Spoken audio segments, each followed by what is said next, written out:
Hey everyone, it's Kristen. So I got something recently that I'm pretty excited about. Um, it's actually X-Men stamps from England. You can see where it's like it says Royal Mail right here. Obviously, I blacked out my my address because nobody needs to know that. But you can see it says Royal Mail up here, and just I don't know. I mean, I didn't really need to keep this box, but I just thought it was cool, and plus it kind of you know, protects this. And so it came with this like little basically information card. And what it's interesting, you know, basic okay, like for example, it says formed by Professor Charles Xavier to help mutants learn how to control their strange powers and show humankind that mutants could be heroes. Which is interesting because I honestly have never really heard it put quite like that. I mean, obviously they yes, the mansion was to use to um obviously Xavier founded the school to help mutants, learn to deal with their powers and also to help, you know, humanity basically for the benefit of humankind, but never really talks about them purposely trying to be heroes. So I thought that was interesting that they said that, and it just says that the first team consisted of the first five original members: Angel, Beast, Iceman, Cyclops, Marvel Girl, as she was known at the time. And then basically, when the original team was supposedly killed, then that's when Giant Size X-Men happened, and by the were they were killed slash held captive by the sentient mutant island Karoka. I think I'm pronouncing that right. And actually, that Karoka plays like a huge pivotal role in what's happening in X-Men right now because that's where all the mutants live, is on that island. So basically, Xavier recruited an international team, with Cyclops, um, Banshee, Storm, Wolverine, Nightcrawler, in order to go rescue them. Anyway, so they have, just a bunch of random, well, not random, but because most of these people have a stamp in this booklet. But I just thought it was interesting that they did that first line in that way because I've never really, yeah, to use their powers for the benefit of human and mutant kind and show, the mutants aren't bad, but never specifically to be heroes. And I got this postcards, this envelope because I thought it was cool. And on the back, just, it was like, I think $1 maybe. So I just kind of added it on to my order because I thought, it's $1. Why not? So here is the actual stamp book. It came in this little case. See right there, it says Royal Mail.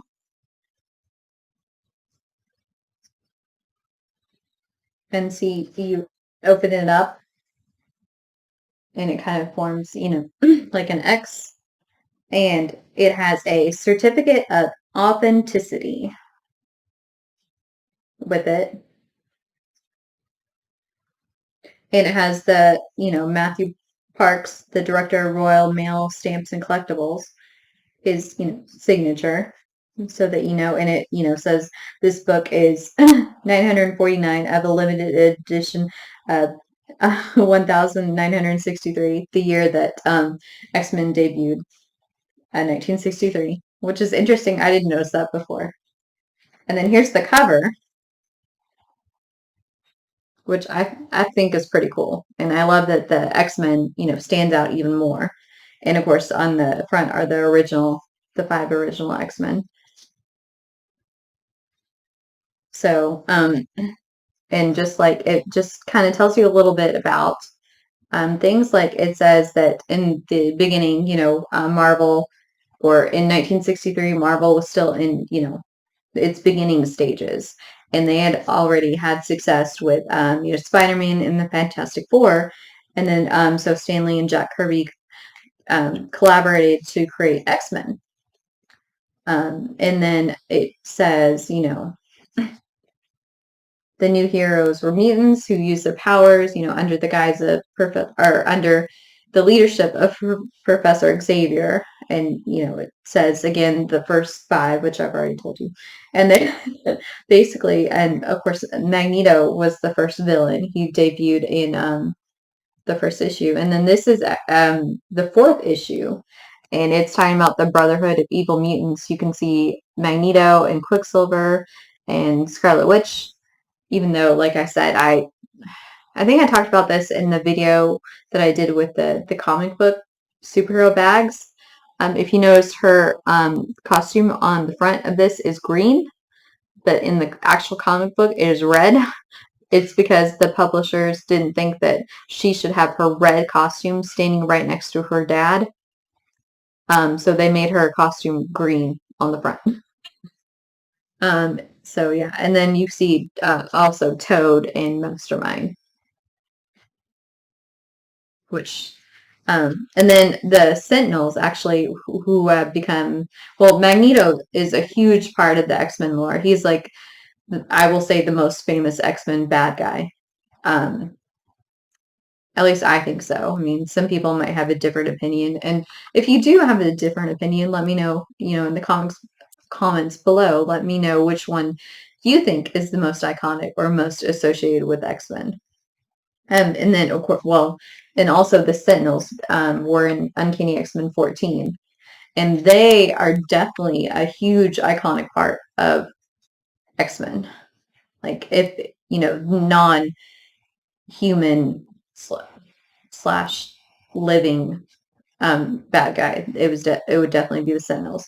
And so you have the first set of stamps, and Professor Xavier, Shadowcat, Angel, Colossus, Jubilee, Cyclops. Hold on, I was just gonna check something. Oh, okay. I was thinking Shadowcat wasn't on here, but she is, yeah. Okay, so anyway, and so you can see their stamps. Not that, of course, I don't live in England, so I would never use these. And even if I did live in England, I would never use these. And then it just talks about the X Mansion being, Charles Xavier's family home, and it's in Westchester, New York, or Westchester County, New York. And it has, the Danger Room, which is, of course, very iconic, a very big part of X-Men lore also. And then it talks about how the second team, it says second Genesis of the X-Men, where the original cast was like, well, we talked about in the postcard, they were captured, and so the Professor Xavier had to find new mutants. And it's interesting because I think we've talked about it before, because 1 through 66 were original news stories, and then 67, I think, through 63, I think, were reprints of X-Men stories that have already been done, because they just, for some reason, weren't selling that well anymore. And so they just reprinted them and called them like X-Men Classic or something like that, which I find interesting. And of course, they talk about Wolverine being part of this group because, he made his debut in Incredible Hulk, like 180, like the silhouette of him. And then, of course, his first full appearance was 181. And just how he became, like, pretty much the standout X-Men member, and a huge, like, Marvel comic character. Like, pretty much everyone knows who that is. So basically, Chris Claremont, he was responsible for, he's a writer, and he was responsible for a lot of iconic X-Men stories, and he kind of made the X-Men, I mean, what they are, like, how they progressed. And it talks about how the X-Men were always, like, involved in social issues, Especially because like it was said that Stanley modeled, Professor Xavier after Martin Luther King Jr. and um, Magneto after Malcolm X, you know, because the civil rights movement, and Martin Luther King wanted to, get along with everyone. Like his iconic "I Have a Dream" speech. I mean, everyone knows that speech. Okay, not everyone, but everyone should. I mean, it's a huge like iconic speech. I mean, I like you hear it and you just think, wow, like how for someone being so oppressed to still believe that there's hope. And that's basically what kind of I think Stanley was kind of, you know, why he kind of chose to model Professor Xavier after Martin Luther King Jr. because he did believe in peaceful means to, and coexistence. And then, of course, you have Malcolm X, who had more extreme measures and more extreme views, and that's Magneto. He believes no mutants should rule humans because, basically, like we need to get them before they get us, sort of thing. And of course, being a survivor of the Holocaust, you're always going to have this distrust because because he was different, he was singled out, and his entire family was wiped out because they were different. And so that's why he kind of feels the way he does. Is that that's a big part of it? Is that he feels like you know people can't be trusted. They don't change. They don't. There, there's not acceptance. We need to get them before they get us. Like we should rule because we are superior. Anyway, so you know, just talks about that, how X-Men always like, believed in diversity and like, the the second Genesis because giant size X-Men team, Storm's African American, and you had Nightcrawler, who was a Christian, and you had Colossus, who was from Russia. Remember Cold War? We were in the Cold War after World War II, all the way up to early 90s. So having a Russian. Oh, and you should look at my video. Speaking of Russia, where Storm and Colossus joined the X-Men. That's the Avengers. It's the one where Kang is the main villain. I can't remember off the top of my head for some reason which one it is, but I did that one recently. So that one was a really cool storyline. So you should check that out.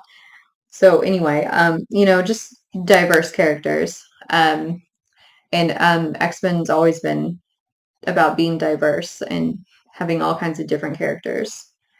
So here's the next set of stamps: Wolverine and Storm, Rogue, and Jean Grey. They're calling her Jean Grey there, not Marvel Girl. Iceman, Beast. Like I said, I just think these are so cool. Like, and of course, I would never use these, never take them out, never. That's why I got this little booklet so that I have them all just, because you could buy the individual sheets of stamps, but I was like, no, I want them all together so I don't lose them because I lose things / misplace things all the time. Unfortunately, not good, but it happens. So, oh, and then this is talking about Wolverine being like becoming the breakout star of the X-Men, which is true. I mean, he's still the most popular X-Men to date and one of the most popular like comic book characters, period. So, and that definitely started basically um, and then they talk about the Chris Claremont and John Bryan, who joined as artist in 108. they say. And basically, that's where all the iconic stories happened, or a lot of iconic stories. The Phoenix Saga, the Dark Phoenix Saga, Days of the Future Past, which is a huge story where Kitty, an older Kitty, time travels back into her younger body in order to try to prevent the mutant massacre of, and Sentinels taking over the world, where in the future almost all the X-Men are dead. And so, and then of course in the 90s, early 90s is when Jim Lee joined, and his run on X-Men was really iconic too. And it's, of course, this is, these stamps are from England, so they have to mention Excalibur, which I think I really like that. I have this issue. And I really like that run because I really enjoy Nightcrawler, and Colossus later joined Excalibur too. But this was always about, because they had a Captain Britain. You know how like we have a Captain America. They had a Captain Britain over in England for Marvel UK, and that was Alan Davis was the artist, and Alan Moore started it. And he's, you hear Alan Moore, and he's a very iconic comic book writer. I mean, he did Watchmen for one thing. I mean, that's like, and like, and The Killing Joke with Batman. And those are just really iconic stories. Like I mean, just, yeah. He's just so creative, and just to put things in a way that you never thought before. Um, so anyway, basically they took on and made they were working on Captain Britain for Marvel UK, and then when Alan Davis came and started working with Chris Claremont, they made Excalibur. It's a British-based X-Men team, and Captain Britain was the leader, which is actually Cyclops' brother, Betsy Braddock, and it also featured Nightcrawler, Shadowcat, Rachel Summers, the daughter of Jean Grey and Cyclops, and also Captain Britain and his girlfriend Megan, who's like a fairy, like an elf type person, type girl. And they operated from Dr. Moira McTaggart's Scottish base on Muir Island. Oh, yeah, on Muir Island in Scotland. So it was really, it's a really cool, especially the new version of it. It mixes like more magic and more fantasy with X-Men, with superheroes, and I really enjoy it. I mean, I've always enjoyed Excalibur because it has that different mix of not straight superhero fighting this villain sort of thing, but just a different mix of magic and sorcery and different things. And then here's more stamps: Juggernaut, Mystique, Magneto, White Queen, Emma Frost, and Sabretooth. And these are actually like peel off stamps. They did these a little bit differently. And then in the 90s, came iconic characters like Deadpool and Bishop, and like I said, Jim Lee, he started on X-Men in like 1991, and the X-Men #1 became one of the highest selling episodes issues of all time. I think part of it, that though, was like the fact that it had like, I think like 5 different variant covers, and as I've talked about in other videos, everyone was buying up all those variant covers thinking that they'd be worth a ton someday. Um, that's not necessarily the case, but it's still cool. Like, there are a lot of variant covers that are really cool, like that they ask specific artists, like, hey, will you do this variant cover? Will you do a variant cover for this issue? Which is still really cool because the artwork is really fun sometimes and really cool or iconic, and it's fun to have a different artist, do different covers. So it's fun, it's cool, but yeah, that was one of the reasons why it became like one of the highest selling issues of all time. And then this is where they transformed New Mutants into X-Force, and that's where, Cable came into play, and Deadpool. And then Bishop, like I said, he was like, let's see. Oh, yeah, 1991, and Gambit made his appearance in like 1990. So, I mean, it wasn't really the 90s were a pretty huge decade for X-Men, especially with the animated series in the 90s. They became super popular. And they also had basically, the Age of Apocalypse storyline in 1995. That was a huge story, and they had all kinds of spin-offs. And also it saw the Weapon X storyline, like how Wolverine got to be the way he was, how he got his adamantium. So because of course Wolverine's a super popular character, so a lot of people were very interested in that. And then it just talks about how, um, in 2000, the X-Men movie debuted, and while it wasn't like the best X-Men movie or the best adaptation of X-Men, it was still really fun for the first time to see X-Men like on the screen. Like you're like, oh my gosh, how cool! How cool is this? So, I mean, yeah, it's not the best movie, but it was still really cool. It was still really good, considering. I mean, I still watch it. Oh, and they had Ultimate X-Men, which totally rebooted the X-Men, which I didn't really care for that as much because it was kind of like a alternate reality version of X-Men while still kind of staying true to them. I don't know. I just didn't care for it as much as like X-Men, which, everyone has different opinions, and that's fine. Like if you loved it, that's fine. I mean, I'm not, you know, not being down on you or anything. I just, it wasn't my favorite. And then, in like 2001, we also learned Wolverine's real name, James Howlett, and learned more about his backstory. And then Grant Morrison, he took over in 2001, the X-Men, and Frank Quietly, the artist, like his art was way different than anything previous X-Men. Like you can kind of see the characters look, they look different. His art style was different, and I think that's what made it, new and fresh and exciting.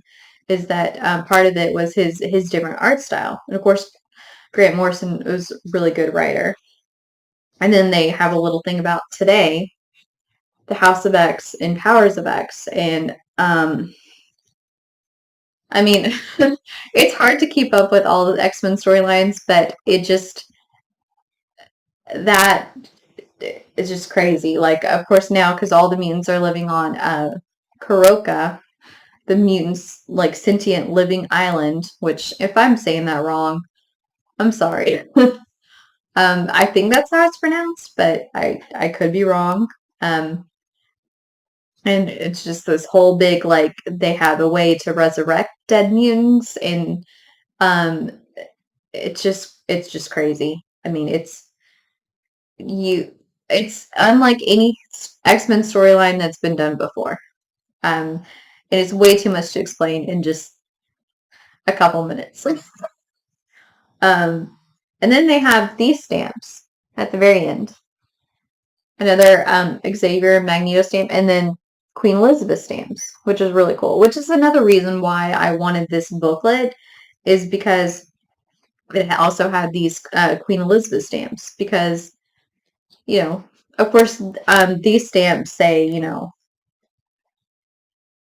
see, like they say first, and they had say like second, like first and second class mail.